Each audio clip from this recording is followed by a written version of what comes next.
all the men and women representing this country. And I can say without fear of contradiction that in the history of the presidency, no one has brought as much foreign policy experience to the job as Joe Biden. Wherever he goes, he's been a champion for American leadership and a defender of American values. And in Kamala Harris, he has a vice president, we have a vice president, with a long track record of standing up for the security of the American people, and an abiding commitment to using diplomacy to advance our interests and defend our values around the world. At this moment of unprecedented global challenge, it's more important than ever that the United States show up and lead, because the world simply doesn't organize itself to solve big problems, and the well-being of the American people hangs in the balance. We need diplomacy to get the pandemic under control worldwide, to save American lives and livelihoods. We need diplomacy to address the climate crisis, to protect communities across our country. We need diplomacy to check the rise of authoritarianism, to prevent the spread of dangerous weapons, to shore up democracy, to defend human rights, all of which makes the world more stable and free, and all of which protects the security and prosperity of the American people. Foreign policy is domestic policy. And because our strength at home determines our strength in the world, domestic policy is foreign policy too. President Biden and Vice President Harris know this better than anyone. That's why they believe so strongly in the work that we do at the State Department. And they've made it clear that the first question we must ask ourselves here at State is, how will this benefit our fellow Americans? How will this policy answer their needs? How will this outreach reflect their values? How will this initiative make their lives just a little bit better? We're going to hold ourselves to that standard every step of the way. President Biden and Vice President Harris have come here today at the very start of their administration to make sure we know that we have their support. And that means a great deal to all of the men and women of the State Department.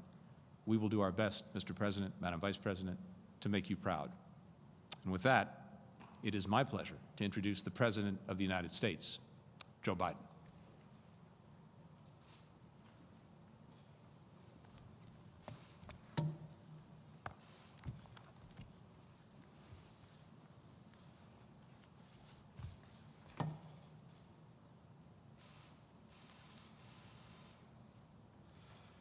Mr. Secretary, it's great to be here with you, and I've been looking forward a long time to be able to call you Mr. Secretary. Good afternoon, everyone. It's an honor to be back at the State Department under the eyes of the first American chief diplomat, Benjamin Franklin. And by the way, I want you all to know in the press, I was the Benjamin Franklin Professor of Presidential Politics at Penn. And I thought they did that because I was as old as he was, but I guess not. Anyway, all kidding aside, it's great to be here and stand alongside our most recent senior diplomat, Secretary Tony Blinken. Mr. Secretary, thank you for welcoming us today. We've worked together for over 20 years. Your diplomatic skills are respected equally by your friends and our competitors around the world. And they know when you speak for me. And so is the message I want the world to hear today. America is back. America is back. Diplomacy is back at the center of our foreign policy. As I said in my inaugural address, we will repair our alliances and engage with the world once again, not to meet yesterday's challenges, but today's and tomorrow's. American leadership must meet this new moment of advancing authoritarianism, including the growing ambitions of China to rival the United States and the determination of Russia to damage and disrupt our democracy. We must meet the new moment accelerating global challenges, from the pandemic to the climate crisis to nuclear proliferation, challenging the will only to be solved by nations working together and in common. We can't do it alone. That must be we must start with diplomacy, rooted in America's most cherished democratic values. defending freedom, championing opportunity, upholding universal rights, respecting the rule of law, and treating every person with dignity. That's the grounding wire of our global policy, our global power. That's our inexhaustible source of strength. That's America's abiding advantage. Though many of these values have come under intense pressure in recent years, even pushed to the brink in the last few weeks, the American people are going to emerge from this moment stronger, more determined, and better equipped to unite the world in fighting to defend democracy, because we have fought for it ourselves. Over the past few days, we've been in close cooperation with our allies and partners to bring together the international community to address the military coup in Burma. I've also been in touch with Leader McConnell to discuss our shared concerns about the situation in Burma, and we are united in our resolve. There can be no doubt, in a democracy, force should never seek to overrule the will of the people or attempt to erase the outcome of a credible election. The Burmese military should relinquish power they have seized, release the advocates and activists and officials they have detained, lift the restrictions on telecommunications, and refrain from violence. As I said earlier this week, we will work with our partners to support restoration of democracy and the rule of law and impose consequences on those responsible. Over the past 2 weeks, I've spoken with the leaders of many of our closest friends: Canada, Mexico, the UK, Germany, France, NATO, Japan, South Korea, Australia, to reforming the habits of cooperation and rebuilding the muscle of democratic alliances that have atrophied over the past few years of neglect and, I would argue, abuse. America and alliances are our greatest asset. And leading with diplomacy means standing shoulder to shoulder with our allies and key partners once again.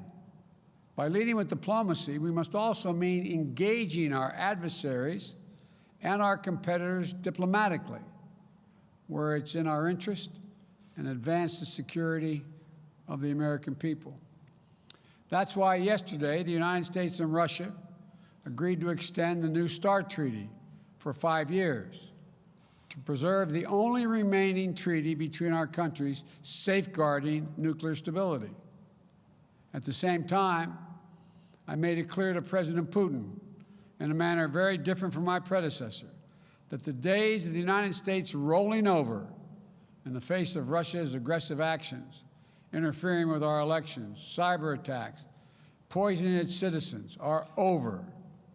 We will not hesitate to raise the cost on Russia and defend our vital interest and our people. And we will be more effective in dealing with Russia when we work in coalition and coordination with other like-minded partners. The politically motivated jailing of Alexei Navalny and the Russian efforts to suppress freedom of expression and peaceful assembly are a matter of deep concern to us and the international community. Mr. Navalny, like all Russian citizens, is entitled to his rights under the Russian Constitution. He's been targeted for exposing corruption. He should be released immediately and without condition. We'll also take on directly the challenges posed by our prosperity, security, and democratic values by our most serious competitor, China. We'll confront China's economic abuses, counter its aggressive, coercive action to push back on China's attack on human rights, intellectual property, and global governance. But we are ready to work with Beijing when it's in America's interest to do so. We will compete from a position of strength by building back better at home, working with our allies and partners, renewing our role in international institutions, and reclaiming our credibility and moral authority, much of which has been lost. That's why we moved quickly to begin restoring American engagement internationally and earn back our leadership position, to catalyze global action on shared challenges. On day one, I signed the paperwork to rejoin the Paris Climate Agreement. We're taking steps led by the example of integrating climate objectives across all of our diplomacy and raising the ambition of our climate targets. That way we can challenge other nations, other major emitters, to up the ante on their own commitments. I'll be hosting a Climate Leaders Summit to address the climate crisis on Earth Day of this year. America must lead in the face of this existential threat. And just as with the pandemic, it requires global cooperation. We've also re-engaged with the World Health Organization. That way we can build better global preparedness to counter COVID-19, as well as detect and prevent future pandemics, because there will be more. We've elevated the status of cyber issues within our government, including appointing the first Deputy National Security Advisor for Cyber and Emerging Technology. We're launching an urgent initiative to improve our capability, readiness, and resilience in cyberspace. Today, I'm announcing additional steps to course-correct our foreign policy and better unite our democratic values with our diplomatic leadership.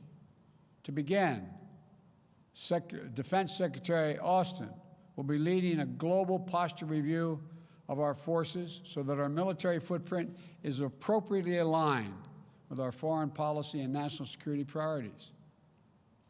It will be coordinated across all elements of our national security, with Secretary Austin and Secretary Blinken working in close cooperation. And while this review is taking place, we'll be stopping any planned troop withdrawals from Germany. We're also stepping up our diplomacy to end the war in Yemen, a war which has created a humanitarian and strategic catastrophe. I've asked my Middle East team to ensure our support for the United Nations-led initiative to impose a ceasefire, open humanitarian challenge, and restore long-dormant peace talks. This morning, Secretary Blinken appointed Tim Lenderking, a career foreign policy officer, as our special envoy to the Yemen conflict, and I appreciate him doing this. Tim has lifelong experience in the region, and he'll work with the UN envoy and all parties to the conflict to push for a diplomatic resolution. And Tim's diplomacy will be bolstered by USAID, working to ensure that humanitarian aid is reaching the Yemeni people who are suffering unendurable devastation. This war has to end.